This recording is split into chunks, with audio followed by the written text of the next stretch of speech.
অনলাইনে যদি অনলাইনে ফর্ম ফিল আপ করতে না পারেন, তাহলে ধরে নিন আপনি যে অফলাইন ফর্মটা দিয়েছিলেন সেটা অফিস থেকে এন্ট্রি করে দেওয়া হয়েছে, বোঝা গেছে?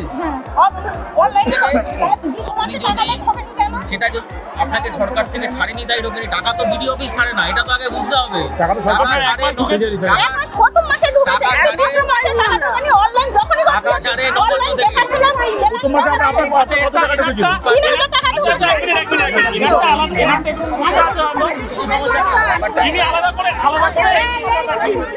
দাদা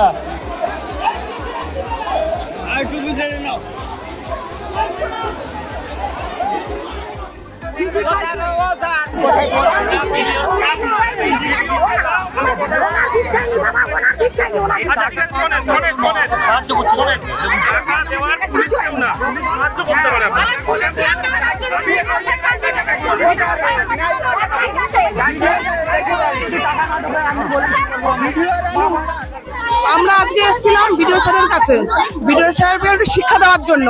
উনি কালকে আমাদের সঙ্গে যে অশ্লীল ভাষায় ব্যবহার করেছেন, আমাদের এমএলএ এসে সারাটা দিন বাইরে বসে রয়েছে, উনি ভেতরে পর্যন্ত উঠতে দেননি এমএলএ সাহেবকে। বারবার ফোন করার পরেও উনি ফোন রিসিভ করেননি। তারপরে বাধ্য হয়ে আমরা রাত্রিতে 8:30টার সময় গিয়ে ওনাকে টেনে বের করেছি। উনি নিচে নেমে বলেছেন আমার ওখানে নেই, মিটিং করে চলে গেছে। কিন্তু ওনাকে তখন বললাম কোথায় চলে গেছে। তারপরে উনি 15 মিনিট 10 মিনিট 5 মিনিট করে সময় নিয়েই গেছেন।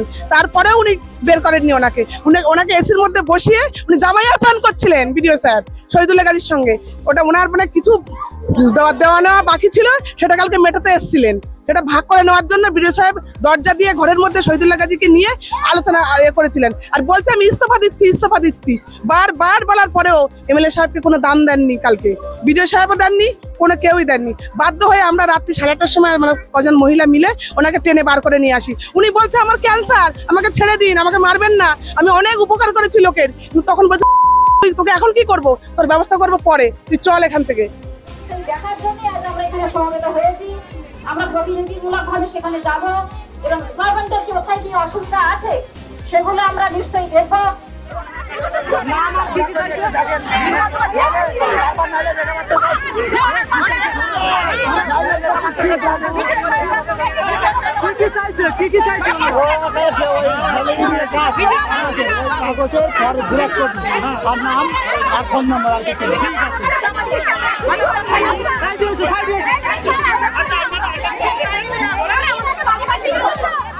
আমি এই 3 মাস টাকা পাইনি,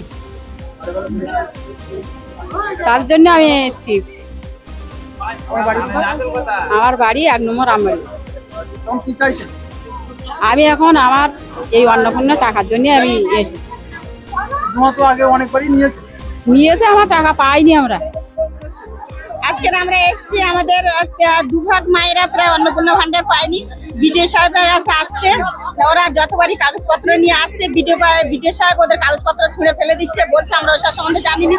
তাহলে এখন উত্তরটা দেবে কারা? আর বিডিও সাহেবের এই কালোবাজারি দুর্নীতি, প্রত্যেকটা জনসাধারণের কাছে উনি এমন ব্যবহার করছেন যে মানুষের সঙ্গে পরিচয় দেওয়ার মতো না, তাদের সঙ্গে খারাপ ভাষা করছেন, অনেকের কাগজ ছুঁড়ে ফেলে দিচ্ছেন, অনেকে সাহায্যের জন্য আসছেন, সাহায্য দূরে পড়ুন, বিশ্রী অশ্লীল ভাষা কথা বলছেন। তারা কাঁদতে কাঁদতে, বয়স্ক বৃদ্ধ মায়েরা সব কাঁদতে কাঁদতে বিডিও সাহেবের কাছে চলে যাচ্ছে।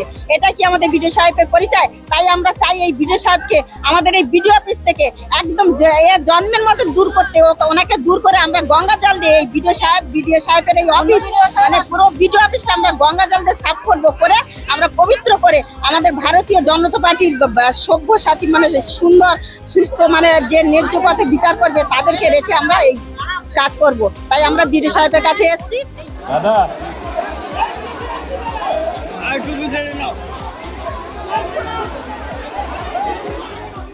দেখার জন্য আজ আমরা এখানে সমবেত হয়েছি। আমরা প্রতিনিধিমূলকভাবে সেখানে যাব এবং গভর্নমেন্টের যে কোথায় যে অসুবিধা আছে সেগুলো আমরা নিশ্চয়ই দেখব।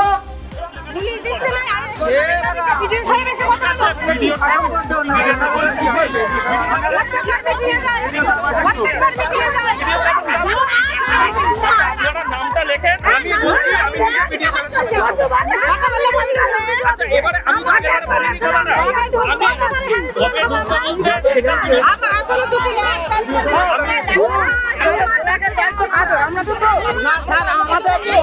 সম্মান দিচ্ছে, কিন্তু এখন পর্যন্ত সম্মান দিচ্ছে বলো, আর অসম্মান হলি বলে আপনাদের চোখ আছে নামগুলো লেখা আছে নাম অ্যাপ্লিকেশন আইডি নাম আর ওই যে অ্যাপ্লিকেশন ওখানে লিখতে শুরু করেছে ওখানে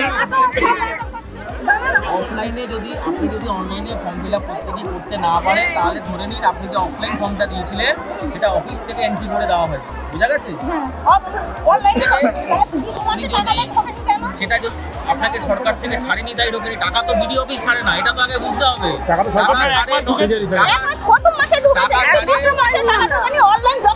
ছাড়ে প্রথম মাসে আপনার কত টাকা ঢুকেছিল?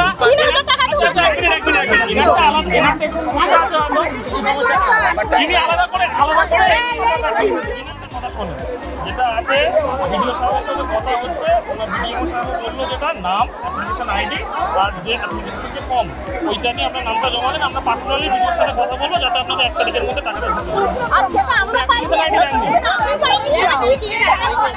আরে টাকা তো দেবে মাস গেলে পরে টাকা দেবে, মাসের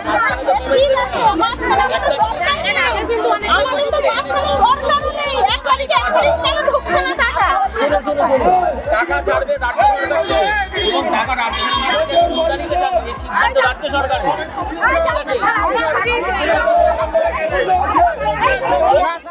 আমাদের ভিডিও ভালো লাগলে লাইক এবং শেয়ার করুন, কমেন্ট সেকশনে গিয়ে জানান আপনাদের মতামত। আরও ভিডিও পেতে আমাদের চ্যানেল সাবস্ক্রাইব করুন এবং প্রতি মুহূর্তে খবরের আপডেট পেতে প্রেস করুন বেল আইকন।